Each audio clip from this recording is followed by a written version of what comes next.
Welcome into the Sharp Sports YouTube podcast. My name is Andrew Sharp. We'll be talking everything Denver sports and beyond. Please like and subscribe if you are a sports fan like me. Let's do this.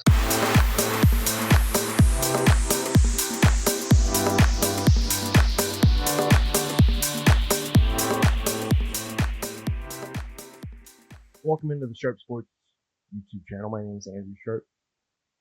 I'm coming to you this morning after the shocking departure of not only Michael Malone as head coach of the Denver Nuggets, but Nuggets also parted ways with their general manager Calvin Booth after a 4-game skid in which the Nuggets, quite frankly, have looked even more tepid than when they lost a double overtime game to Minnesota the last time I spoke with you. So only been 7 days since I did this podcast, and yet it feels like 7 years in Nuggets land. It's been pretty crazy. So Nuggets decide to part ways with their coach with only a couple games remaining in the season. It's, as far as I have read and understood it from people who know more than me, it is the latest a coach has ever been fired, going all the way back to Hubie Brown, who's now a broadcaster back in the 70s, before I was even alive. So this does not happen very often. A lot of things coming out of Denver. I don't think we actually know all that has come out. As the days will come on, we'll know more and more about what is exactly went down.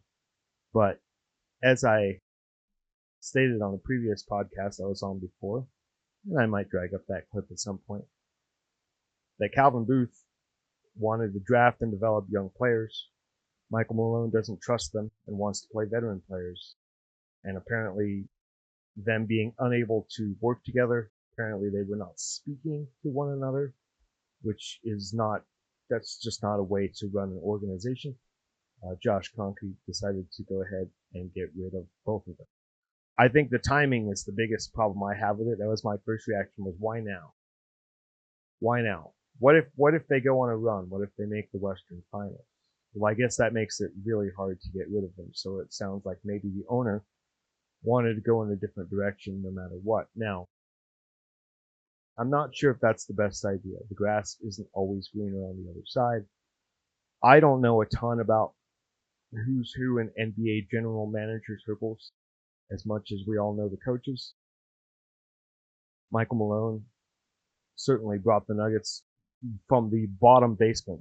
I remember going to Nuggets games when they were like the 10th, 11th place team in the West. Nikola Jokic was a rotational big player. He wasn't an MVP. He was a guy who they were hoping would be good. And Malone, as it's been stated many times in the last couple of days, Malone was the one who decided to go with the MVP and not Nurkic, who was the first round pick center for the Nuggets, who's had a fine career but has not been Nikola Jokic. So Denver Nuggets, I don't know. We'll see where they're at. They're at risk of falling into the play-in. However, it's funny how things come and go around in sports. The Minnesota Timberwolves last night blow a 24-point lead in the fourth, tumble to 8th in the West. Oh, wait.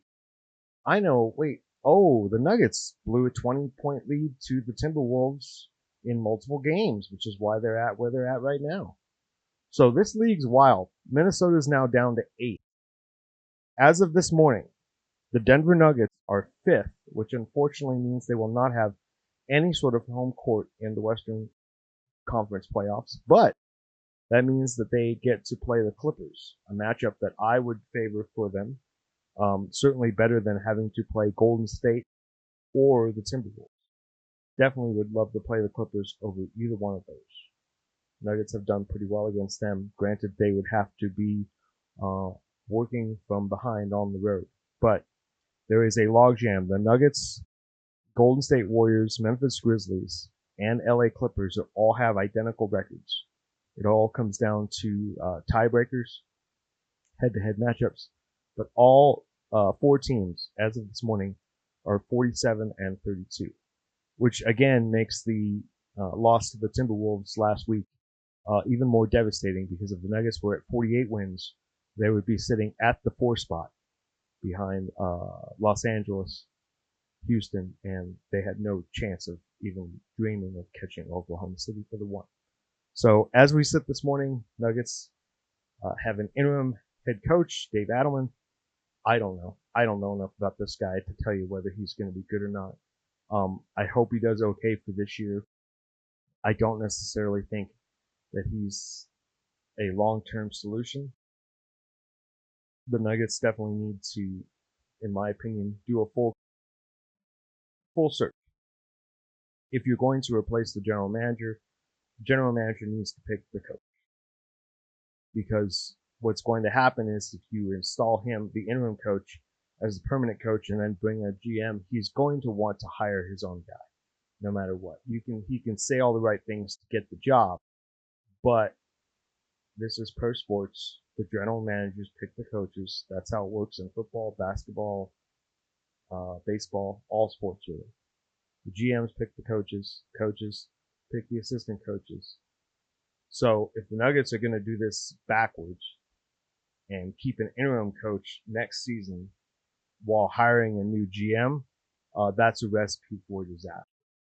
Hopefully they don't do that. But honestly, we're all learning about this together. It's pretty insane.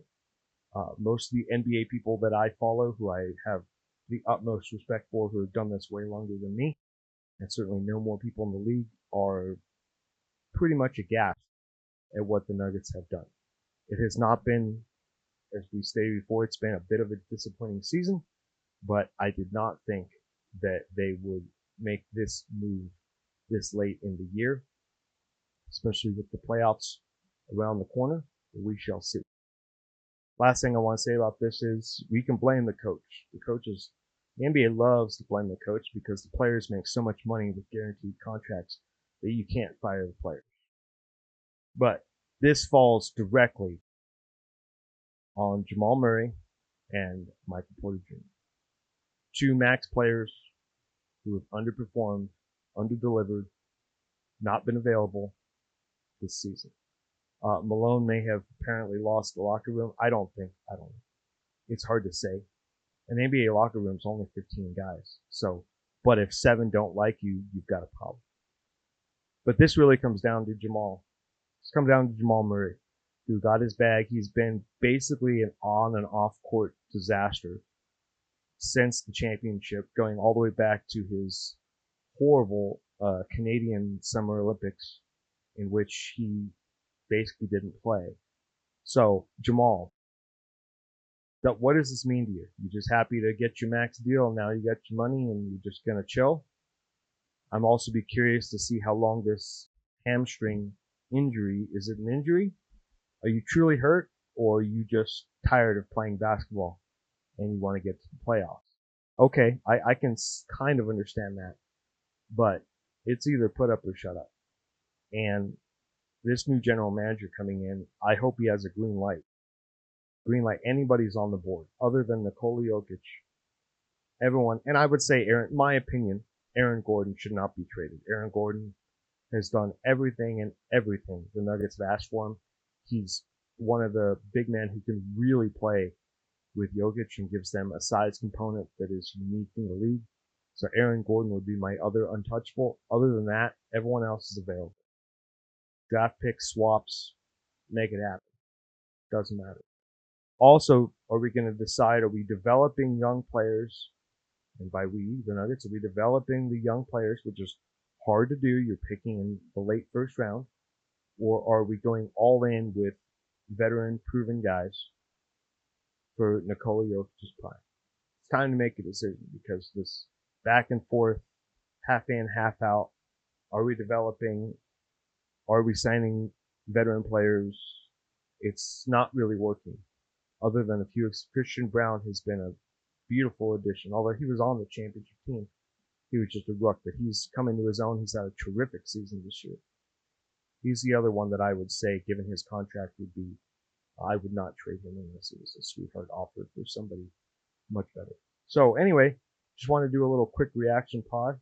Once again, my name is Andrew Sharp, Sharp Sports 82. Crazy times in Nuggets land, and we haven't even played a playoff game yet. So in the next couple days, the Nuggets will finish up the regular season, and we will find out exactly who they are playing in the first round. Again, Clippers Nuggets, first round. I'm intrigued. I think they have a shot at that.